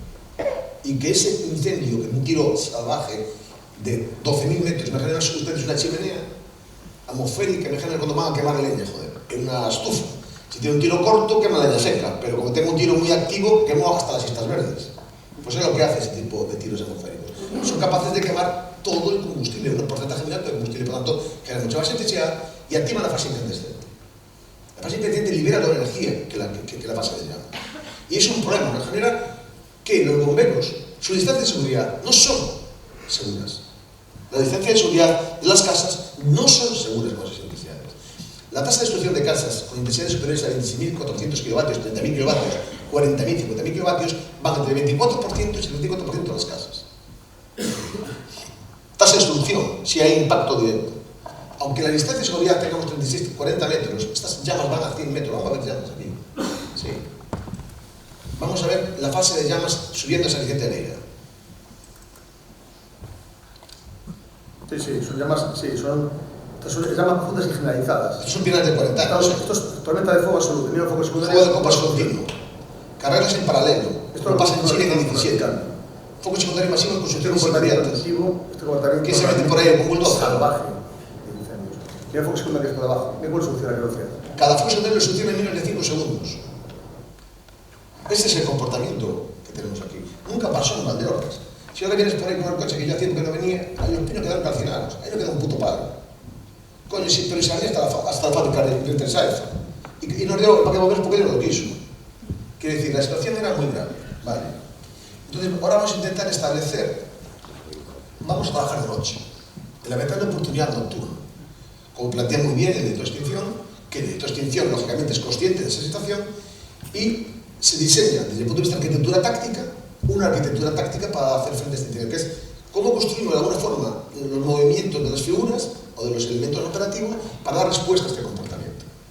Claro, siempre que la ventana de oportunidad existe, porque el sondeo indicaba que había una ventana de oportunidad, pero la realidad indicaba que no. Entonces, el fuego que se apaga en el 2000 en las Tres Marías, vamos a ver el comportamiento de las Tres Marías a las 5 de la mañana.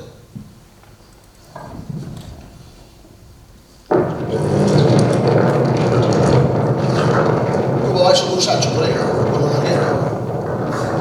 No, yo pregunto, quiero decir, o sea, no hay ninguna opción. Entonces, a partir de ahí, el DT, con una situación realista de legislación, no ideal, sino realista de legislación, se plantea una arquitectura. Tenemos un incendio que va a cambiar de dirección de viento a componente norte.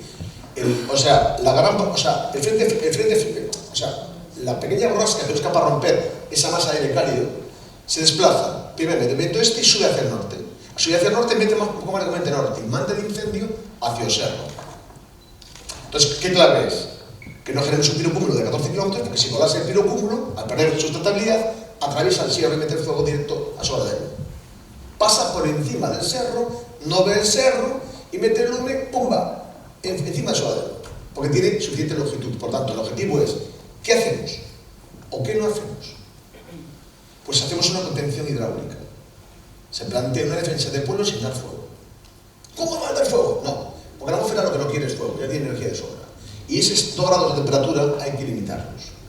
Entonces, se hace una defensa hidráulica entre vecinos, entre bomberos, entre la gente, de todo lo que haya, y se da maniobras de fuego táctico a 30 metros del fuego principal, para no generar intensidad. No necesitamos generar más temperatura, porque si damos más temperatura vamos a romper esas tareas que tenemos y vamos a meter un pirocúmulo de 14 kilómetros que cuando pierda sustentabilidad o la propia columna que venía hacia el cerro tape el suelo, por lo tanto evite el enfriamiento.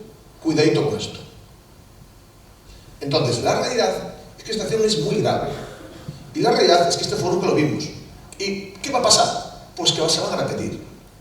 Y van a ir a más. Pero ¿qué pasa? Aquí en Valdeorras un tiempecito igual no tanto, por desgracia. Pero nuestra área quedó totalmente destrozada. Esto es importante que seamos conscientes. La tendencia es que vaya más. Porque, hombre, nadie sabe el futuro. Nosotros allá hacemos un curso y pusimos a la, ¿cómo se llama esta?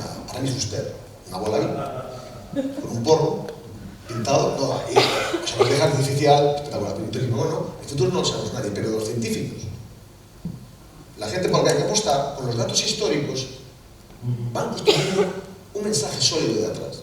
Y eso nos permite identificar lo que va a ocurrir, lo que puede ocurrir. ¿Cuánto? 3, sí. ¿Cómo se llama? Ya está, sí. El problema, yo cojo, invento todo y fuera. Aparte, acabas de decir que se vaya a repetir y se nos dice. Bueno, se va a repetir, esperemos que aquí, hombre, aquí, este año dará, supongo que nacerá mucho herbáceo porque tuvimos una anomalía fundamental de precipitación, pero fijaos un dato curioso. El otro día la humedad relativa más baja de toda Galicia, ¿dónde se produce? Dirás tú, en Berín. Dirás, en el Bar. Pues no, al lado de la Torre de Hércules, 15% humedad. Es decir, hay un cambio sustancial en el clima y nuestros combustibles no se están adaptando rápidamente. ¿Por qué no pueden adaptarse? Estos de Valdeorras se van a adaptar más rápidamente porque ya fueron a tomar por culo. Y vamos a entrar en un proceso de materialización que va a generar incendios muy rápidos, muy dinámicos, y donde, ojo, en IP3 va a haber carreras diferentes al viento sinótico. Esto es importante darse de cuenta. Nosotros a estas potenciales le damos unas características técnicas de comportamiento que se damos al DT cuando lo pide el DT, ahí va.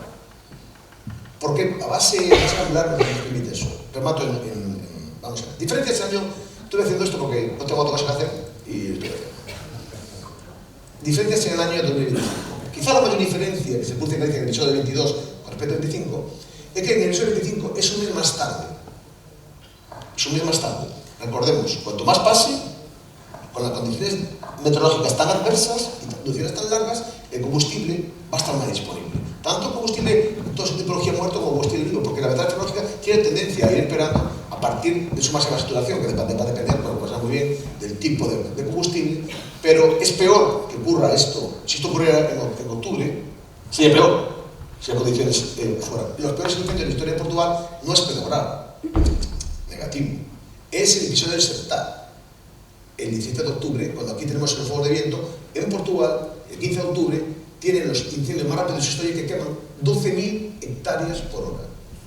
Valdeorras iba a 1.100 hectáreas por hora, de media. De media, porque subiendo para arriba iba con un puto reactor, iba a 3.000 fácil, eso cuidado. Entonces, ¿qué nos está diciendo? Nos está diciendo que tuvimos la mayor anomalía del mes más cálido de julio de la historia, 2,8 grados. Una mayor presencia de nubes en este periodo, que hace, lógicamente, modificar de forma importante, incrementar la temperatura media. Y además generar movimientos autoconvectivos. Vamos a ver un movimiento autoconvectivo muy curioso. Y el dramato, pues, si no os pongo acá de bombón, claro. Esto es lo que pasa en movimiento. No hay pirocúmulo en movimiento. De momento. Esto es el comportamiento de movimiento. Fijaros de dónde funciona. A un kilómetro de distancia funciona. Por lo tanto, pensad que el día 13 la clave era parar esta puta bestia. ¿Entendemos? O sea, quiere decir, el servicio, todo el servicio, que todo el mundo va a buscar que tenemos quejas, porque nosotros vemos lo que tenemos. Me parece bien, yo también soy ciudadano, también pago los impuestos, y me cago en Dios, ¿dónde están? Todo esto es comprensible. Pero el evento era tan complejo y tan intenso en muchas partes del territorio que los DTS tienen que tomar decisiones que dependían de vidas de personas. Y no es fácil tomar una decisión así.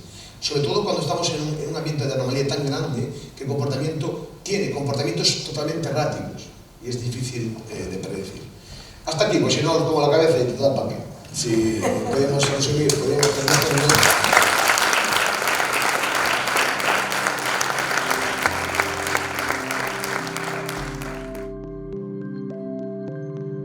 Bo día a todos e a todas.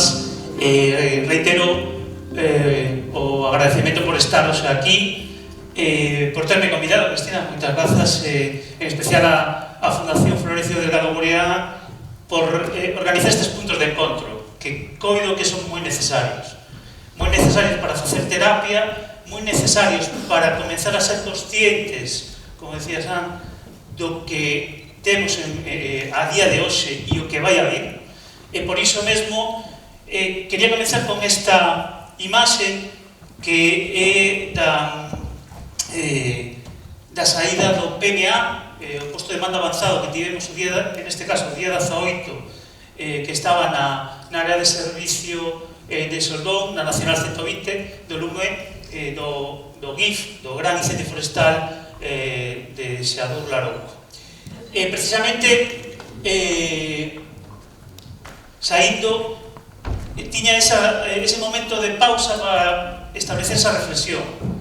Temos que elegir camiños hacia adiante, pero é moi importante ver que é o que está pasando hacia atrás, que pasou. E por eso mesmo, bueno, vou a tentar un pouco de, nestes 20 minutiños, de poñervos algunhas cuestións que temos que ter en conta e tamén algunhas claves para que podemos facer nós. Como nos temos que cuidar e como temos que cuidar os que están no noso entorno. Permitídeme, desde logo, facer un agradecemento a todas as persoas que participamos na extinción, na restauración deste verán, especialmente as persoas que resultaron feridas, o IMBRA, as compañeros da Brigada Transportada de Castromaior. Os recomendo a entrevista a Diego Nogueira, porque nos poñemos en contexto de que isto non é un xogo, de que isto tamén é un elemento que nos afecta moi de cheo as persoas, a todas as que participamos, profesionais ou voluntarias na extinción e na restauración tamén. E permitídeme, está un compañeiro que neste incendio tivemos unha persoa accidentada, un ferido. Está Ángel Tejada, por favor, que é lo que le damos un fuerte aplauso.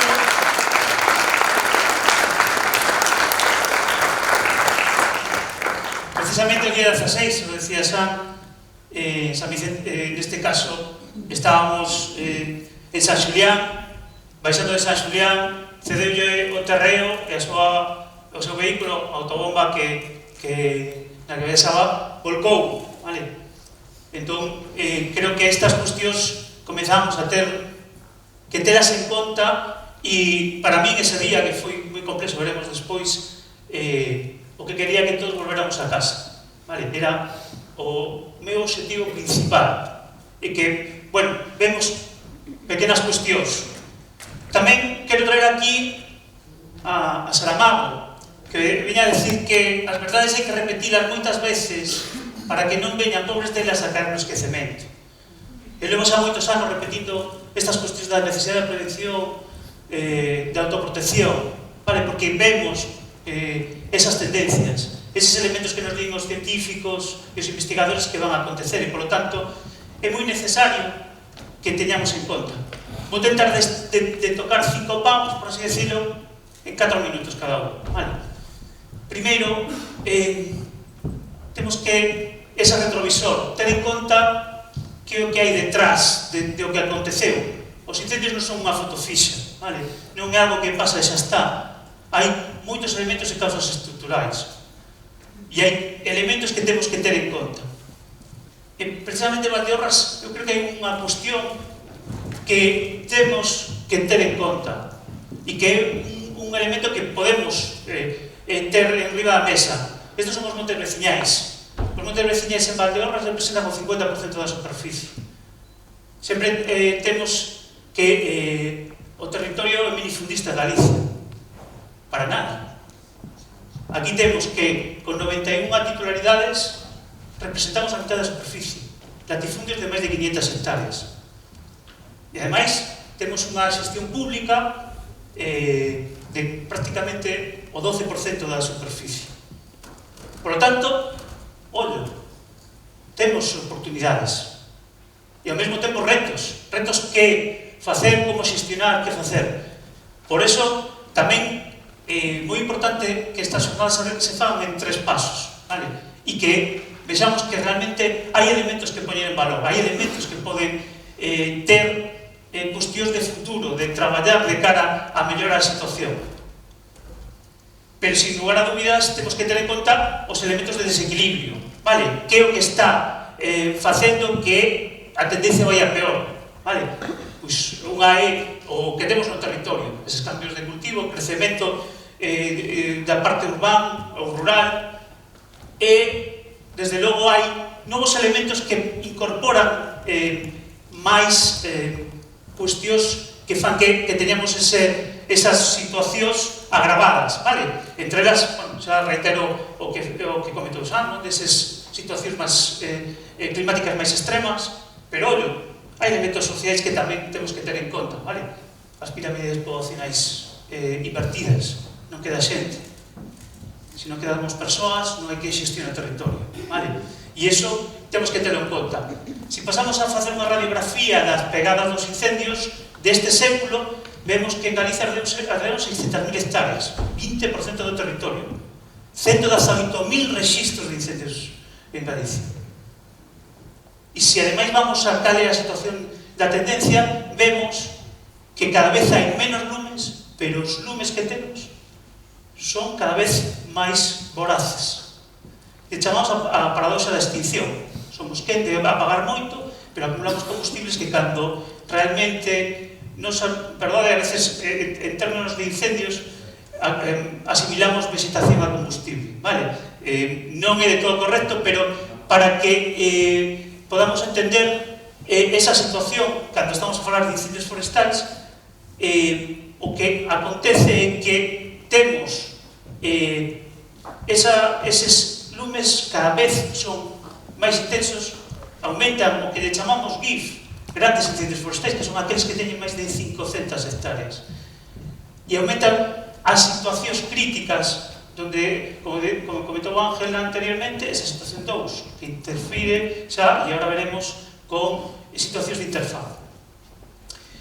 Xa hai distintos elementos onde estas situacións se veñen estudiando, se veñen, ademais, vendo as distintas recomendacións. Xa despois do Ofelia de 2017, dos incendios que tivemos, a Comisión Parlamentaria saíron 123 recomendacións.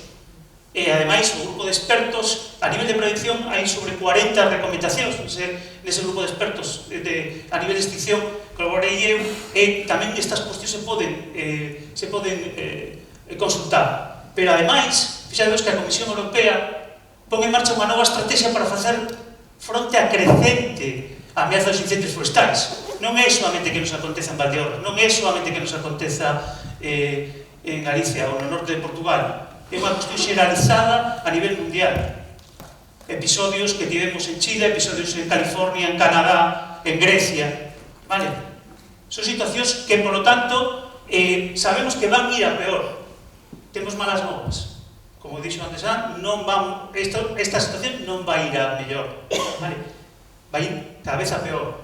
Xa, cando nos incendios do 22 presentamos as conclusións do dispositivo na Comisión Nacional de Seguridade, pois, dentro das ameazas hai algunhas que xa comentamos, como son as situacións climáticas máis extremas, o abandono rural, aumento de combustibles, deshabitación e continuidade, pero sobre todo empezamos a detectar a situación de novos escenarios de incendios forestais.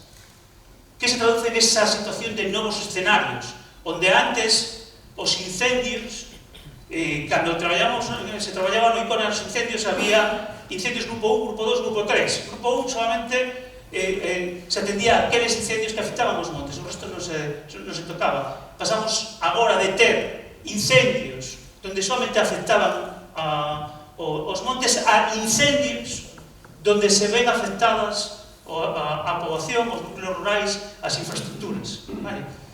Cando falamos de incendios IUF, ou interfaz urbana forestal, interfaz rural forestal, quere decir o lugar onde se implica a parte de monte, a parte forestal ou a parte rural, urbana, e que realmente a complexidade para a xestión e para a súa intervención é moito maior que o que podan ser separados un lume urbano ou un incendio forestal. E temos exemplos. Aquí tedes o Miguel Castellar en xullo de 2022, aí tedes o que estivemos citando da rúa de agosto, o incendio que tivemos en Valdeorras, e aquí entra o tema de que facer ante os incendios de interfaz.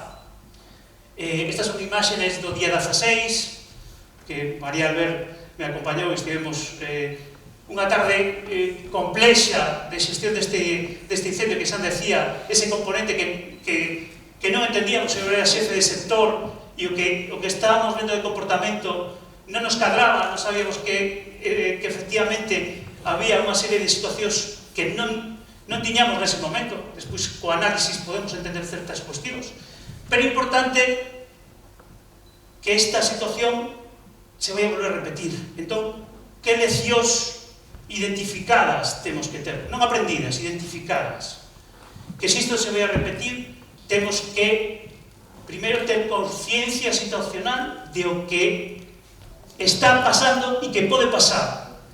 Temos que ter información de que significa isto.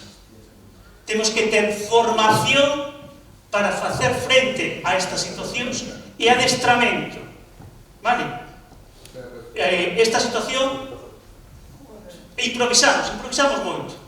E efectivamente, coa colaboración de todas as persoas que puxemos vontade, temos sacado adiante estes momentos. Pero non é o mellor. Por tanto, temos que pasar a tomar nota de que colectivamente temos que facer un esforzo para facer fronte a estas situacións que vamos a ter no futuro. Ben, polo tanto, faise máis necesario que nunca o feito de pasar a falar de prevención. E logo moito tempo falando destes aspectos, vale? Pero parece que agora, sempre que temos un evento con respecto aos incendios que sae do extraordinario, volvemos un pouco ao mantra, vale? Pero isto é a base. E para min a base, ademais de estar recollida na normativa, na Lei 3/2007, que xa estableceu nese momento, fixaros que xa ten uns cantos anos, moitos dos aspectos necesarios que se debe ter e fundamentar a prevención, que son dous, basicamente: a xestión do territorio e a xestión da poboación das persoas, vale? Entón, pero para mí hai 5 patas fundamentales que temos que ter en conta. Primeiro, a planificación, pero a planificación coa participación e implicación social. Se queremos ir rápido, vai correndo o tiso. Se queremos chegar lonxe, construamos en conxunto. E, polo tanto, a terceira pata, que eso que planifiquemos, eso que fagamos e decidamos en conxunto, temos que establecer unha valoración desa prevención e unha diversificación. Para que? Fundamental. A cultura rural, a economía rural. Veremos moi brevemente. O obxectivo que pretendemos é aumentar a resiliencia. Que é esta palabresa? Que seguro que escoitades moito. A resiliencia é a capacidade que ten que ter o medio para defenderse da ameaza, ou para defenderse, neste caso, das situacións extremas ou das situacións que podan ver afectada como é un incendio forestal. Sabemos que hai certos elementos no territorio que son capaces, en determinados momentos, de defenderse, de ser quen de poder parar a continuidade do incendio. Temos que facer diversificación de cultivos, temos que establecer esa compartimentación do territorio para que non teñamos unha continuidade da vegetación, que nos trasladamos a combustible. De feito, Marc Castelnau cita que para non ter eventos convectivos, eventos extremos, temos que ter a nivel de hectárea menos de 50 toneladas de biomasa, de vegetación. Unha matogueira bella podemos estar falando de 250 toneladas. Entón, fixaros o que vai a supoñer. E veres que efectivamente sabemos que no territorio hai alimentos donde paran o avance do lume, son capaces. Dependerá tamén do estado fenolóxico, do estado que teña esa vegetación. Non é mesmo que este completamente seca, que teña humedade. O componente fundamental para poder frear o avance sobre o territorio é a humedade. E o vemos aquí en algunhas das imaxes que se puxo antes en la cinta. Temos que ter en conta iso, pero a maiores temos que ligalo que non temos un territorio aillado da xente, temos un territorio onde se fai a xestión coas persoas, e, por lo tanto, temos que tentar de valorizar esa prevención. Marc Castelnau volve a citar a necesidade, neste caso, da economía rural. Dice que apagar os lumes se fará si volvemos a activar a economía rural. Para mí é fundamental a incorporación do gando. Sin elo, realmente moitas das medidas non serán oportunas e, por lo tanto, aí tedes, neste caso, unha escola de pastores, ou tedes aquí a imaxe na esquerda do terneiro, neste caso que chamou Ume, 27 de agosto nacido, Mario Nogueira, que tenedes aquí nunha das sesións. Porque é moi importante que teñamos en conta estes aspectos. Pero, ademais, temos algo fundamental, outro eixo que é moi importante, que é a nosa consciencia, a consciencia situacional, que pasa da información, que pasa co tema da educación. Temos que comenzar a incorporar determinadas cuestións no aspecto de que vivimos en un territorio vulnerable, que vamos a ter risco sí ou sí, e iso, canto antes teñamos en conta iso, antes comenceremos a tomar medidas. E ademais hai outro elemento que debo xa traballando nunha comunicación de fai uns cantos anos, falábamos nun congreso en Vigo de apagar os lumes falando coa xente. Eu creo que sí é posible. E esa é unha das cuestións que temos que incorporar. E como incorporamos? Perdoado. Non sei moi ben. Bueno, desculpade, claro, por ser tan grande xa se distorsiona un pouco, pero bueno. Entón, o gran reto que temos son os dos eixes que acabo de falar. É a xestión social e a xestión territorial. Temos que combinalas da man.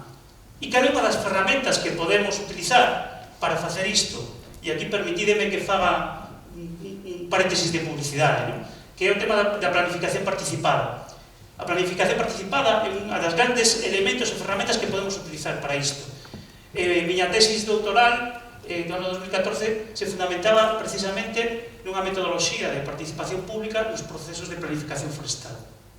Quen queira acceder ten precisamente esta información está no repositorio Minerva da USC.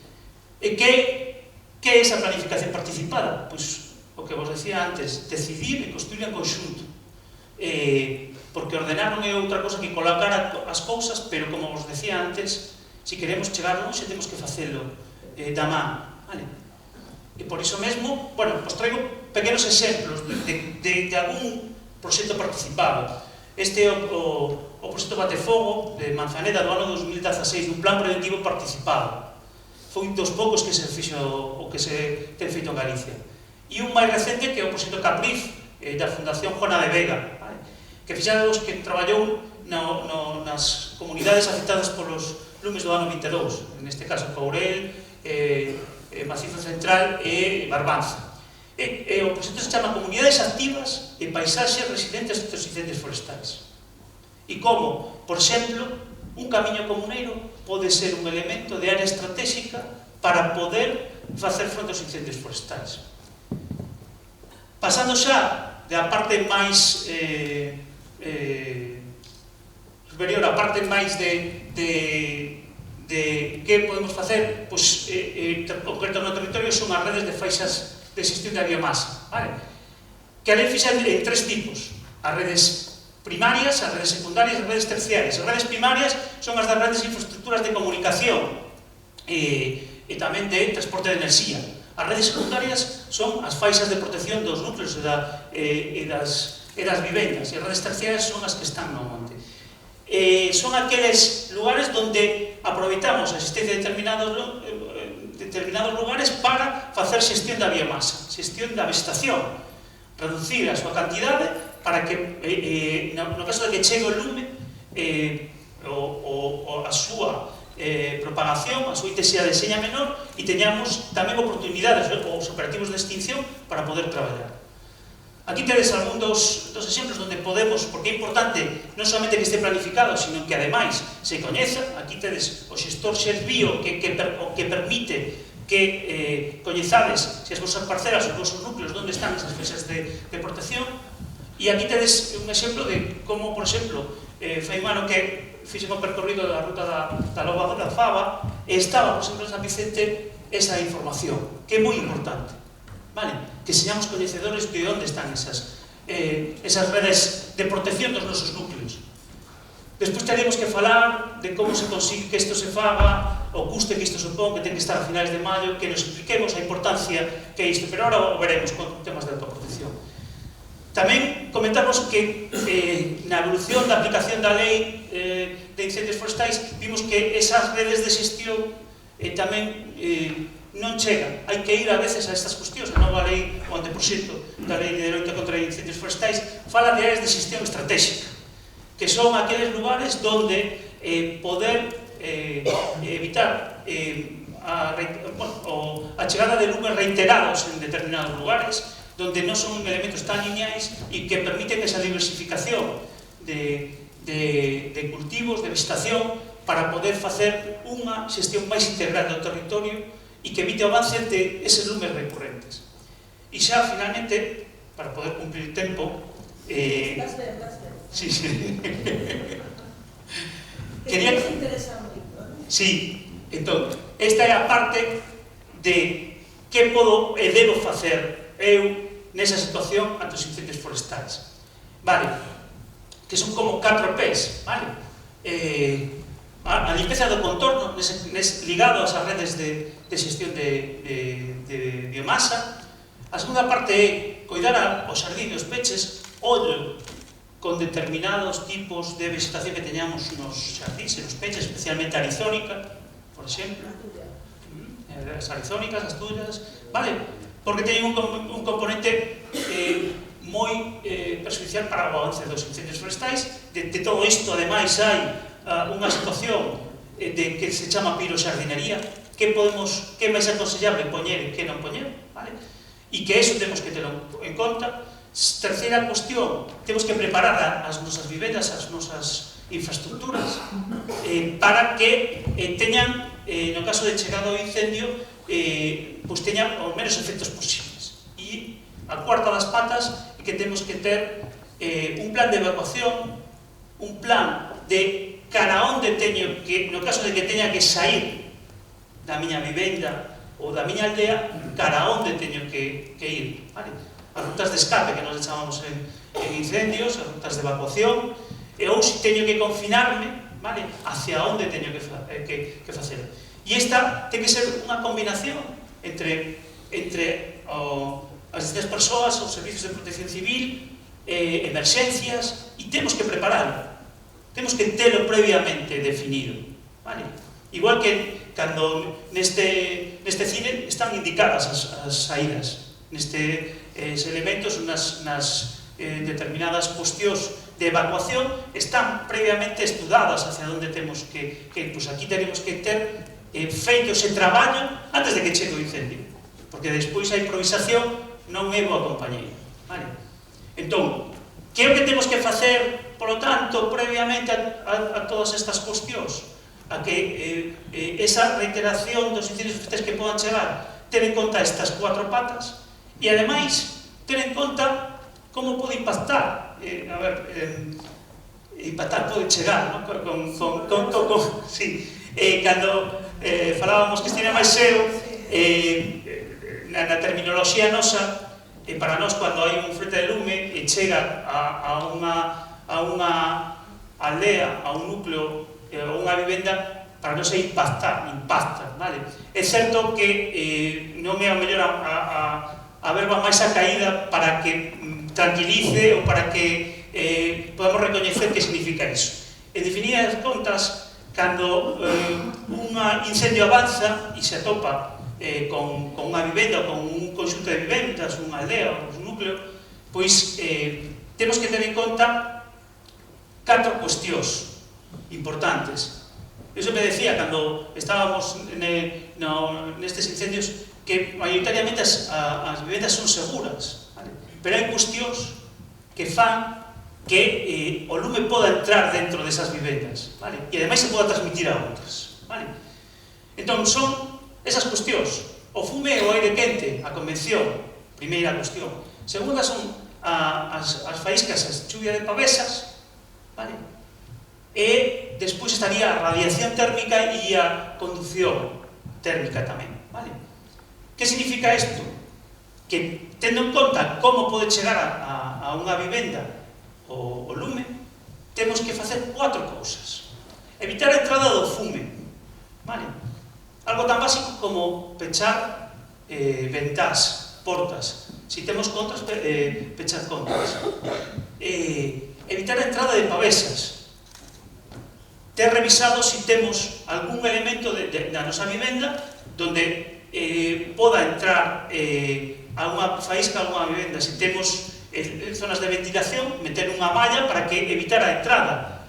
Algo tan básico como limpiar os canalóns, vale? Donde se acumula combustible, donde se pode acumular follas secas, vale? E iso pode chegar a arder, pode prender e de aí se transmite a casa. Non no momento de que chegue xusto o incendio, sino a veces se produce con posterioridade, vale? Moitas casas non arden no momento de que chega ese frente de incendio, que choca contra as casas. Arden con posterioridade, nese período que nos chamamos de latencia. Temos que reducir o efecto da radiación. Por lo tanto, que é o efecto da radiación? Temos que afastar todo o que poda ser vegetación, que poda ser combustible e que poda afectar as vivendas. Entón, canto máis apartemos a vegetación, vai ser máis efectivo de cara a reducir ese impacto e evitar o impacto da conducción. Por lo tanto, temos que ter a nosa vivenda separada de calquer elemento que poda arder, vale? Esas pérgolas, eses elementos que podan estar pegados á casa e que nos transmitan o calor hacia dentro, vale?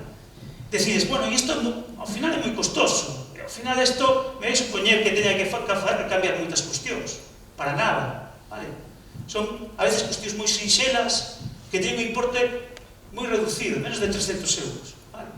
Como é o fito de limpar os canalóns, de separar os combustibles que teñamos preta das paredes da nosa casa, como é o fito de retirar esa vegetación que poda estar preto da miña casa, revisar aqueles sectos e o tipo de sectos que teñamos. Ou ter chegada a erva, vale? Ou humedecida, podadas as polas das árbores que teñamos cerca da nosa casa. Son elementos moi básicos e creo que poden axudarnos a reducir o impacto, perdón, volvo a utilizar o impacto por defecto. Reducir a chegada do lume a ás nosas casas, vai? E creo que en conxunto sí que podemos facer, e de feito remato dicindo que o traballo en equipo é o segredo que fai que xente do común consiga resultados pouco comuns. E por eso, moitas gracias.